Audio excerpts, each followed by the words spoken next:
Assalamualaikum warahmatullahi wabarakatuh. Perkenalkan, saya Nila Musdalifah dengan NIM 2381070100 kelas PGMI 3D.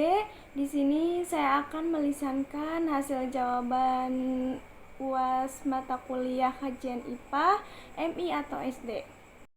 Jawaban nomor 1 yaitu keanekaragaman gen adalah variasi sifat dalam satu spesies. Keanekaragaman spesies adalah banyaknya jenis makhluk hidup di suatu wilayah. Sedangkan keanekaragaman ekosistem adalah variasi tipe ekosistem dengan komponen biotik, abiotik yang berbeda. Ketiga tingkat ini saling menopang. Gen yang beragam menjaga kelangsungan spesies. Banyak spesies menyusun ekosistem yang stabil, dan ekosistem yang beragam menyediakan berbagai habitat untuk melestarikan gen dan spesies. Nah, pada keanekaragaman gen yaitu keanekaragaman gen berarti adanya variasi genetik di dalam satu jenis makhluk hidup, sehingga muncul perbedaan warna, ukuran, bentuk, atau sifat fisiologis antar individu satu spesies. Nah, contohnya pada tumbuhan Indonesia, berbagai varietas padi Oryza sativa seperti rojo lele, ciherang, dan ciliwung, serta berbagai varietas mangga seperti arum manis, manalagi, dan golek. Dalam konteks kelestarian ekosistem, keanekaragaman gen membuat populasi lebih tahan terhadap penyakit, perubahan iklim, atau gangguan lingkungan, sehingga peluang spesies itu punah menjadi lebih kecil. Jika varietas lokal, misalnya padi atau umbi-umbian lokal, hilang, cadangan genetik untuk adaptasi di masa depan ikut berkurang. Nah, selanjutnya keanekaragaman spesies. Keanekaragaman spesies adalah banyaknya jenis makhluk hidup berbeda, seperti tumbuhan, hewan, mikroorganisme dalam satu wilayah atau ekosistem. Nah, contohnya yaitu di hutan hujan tropis Indonesia ditemukan puluhan hingga ratusan spesies tumbuhan dan berbagai satwa, misalnya aneka jenis paku-pakuan, pohon besar, serangga, burung, dan mamalia. Jadi semakin banyak spesies, semakin kompleks jaring-jaring makanan dan interaksi ekologis, sehingga ekosistem lebih stabil dan mampu menyangga gangguan, misalnya serangan hama atau perubahan musiman. Jadi hilangnya satu spesies kunci, misalnya penyerbuk atau predator, dapat memicu ketidakseimbangan yang berantai dan merusak kelestarian ekosistem. Nah, selanjutnya ada ekosistem keanekaragaman dari ekosistem. Keanekaragaman ekosistem adalah variasi jenis ekosistem dengan kombinasi faktor biotik, makhluk hidup, dan abiotik iklim, tanah, air, cahaya yang berbeda. Di Indonesia, contoh ekosistem alami yang berbeda antara lain hutan hujan tropis di Sumatera, Kalimantan, Papua, ekosistem mangrove pesisir, terumbu karang, danau air tawar, dan hutan pantai. Setiap ekosistem memiliki kondisi fisik dan jenis komunitas organisme yang khas, sehingga mendukung kombinasi gen dan spesies yang berbeda-beda. Nah, semakin beragam ekosistem yang masih utuh, misalnya hutan pegunungan, rawa, pantai, dan laut, semakin besar total kekayaan gen dan spesies yang dapat dipertahankan dalam suatu negara atau wilayah. Nah, jika ekosistem mangrove atau terumbu karang rusak, banyak spesies hilang bersama variasi genetiknya. Pada akhirnya, hilangnya ekosistem kunci ini mengurangi kemampuan keseluruhan lanskap pesisir Indonesia untuk melindungi pantai, menyangga perikanan, dan mempertahankan keanekaragaman hayati jangka panjang. Nah, sebaliknya, upaya konservasi yang menjaga keutuhan ekosistem, misalnya cagar alam hutan, kawasan konservasi mangrove, dan taman laut, akan sekaligus melindungi spesies endemik beserta keragaman genetik lokalnya, sehingga kelestarian ekosistem alami Indonesia tetap terjaga. Nah, selanjutnya yaitu hubungan ketiga tingkat keanekaragaman di Indonesia, di ekosistem Indonesia, yaitu keanekaragaman gen berbentuk keanekaragaman spesies dan beragam spesies menyusun berbagai ekosistem. Sebaliknya, ekosistem yang beragam menyediakan lingkungan bagi gen dan spesies untuk bertahan dan berevolusi. Di Indonesia, keragaman gen membentuk spesies menyesuaikan diri dengan berbagai kondisi sehingga menjaga kestabilan ekosistem. Kerusakan ekosistem seperti mangrove dan terumbu karang menyebabkan hilangnya spesies dan variasi genetik, sementara konservasi ekosistem melindungi sekaligus gen, spesies, dan fungsi lingkungan. Jawaban nomor 2 yaitu jaring-jaring makanan dan dampak pestisida pada ekosistem sawah. Nah, yang pertama yaitu ada jaring-jaring makanan ekosistem sawah. Nah, jadi dalam ekosistem sawah, interaksi antar organisme membentuk jaring-jaring makanan sebagai berikut. Pertama ada padi itu sebagai produsen, terus tikus sebagai konsumen primer, lalu ular sebagai konsumen sekunder, dan terakhir itu ada elang sebagai konsumen tersier atau predator puncak. Nah, jadi aliran energi berlangsung satu arah dari produsen menuju konsumen tingkat lebih tinggi. Padi berperan sebagai sumber energi utama, sedangkan tikus, ular, dan elang berperan sebagai konsumen pada tingkat trofik yang berbeda. Nah, selanjutnya yaitu analisis dampak penggunaan pestisida berlebihan. Nah, jadi penggunaan pestisida secara berlebihan yang menyebabkan penurunan drastis populasi tikus akan menimbulkan gangguan keseimbangan ekosistem sawah dengan dampak sebagai berikut. Yang pertama, gangguan pada tingkat trofik lebih tinggi. Jadi, tikus merupakan sumber makanan utama bagi ular. Penurunan populasi tikus menyebabkan berkurangnya ketersediaan energi bagi ular, sehingga populasi ular cenderung menurun. Nah, jadi dampak ini kemudian berlanjut pada elang sebagai predator puncak yang bergantung pada ular sebagai mangsa. Yang kedua yaitu terjadi efek berantai.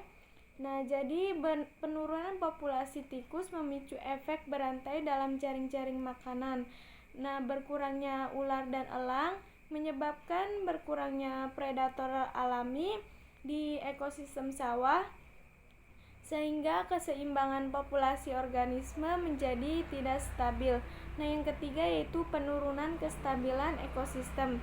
Jadi, hilangnya salah satu komponen penting dalam jaring-jaring makanan dapat menurunkan stabilitas ekosistem.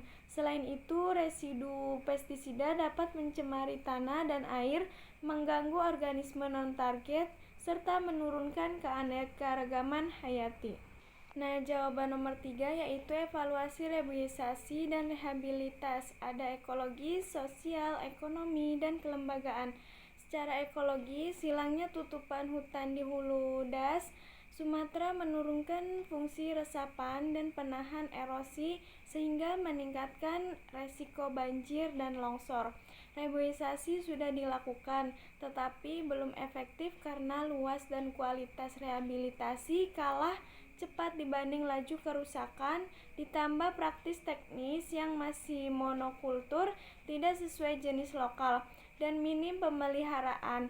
Lalu secara sosial, rehabilitasi yang melibatkan masyarakat terbukti lebih diterima dan mendorong kepedulian lingkungan, namun banyak program masih bersifat top-down tanpa pengakuan hak kelola, penegak hukum, dan intensif masyarakat rentan kembali pada praktik pembukaan hutan tidak lestari.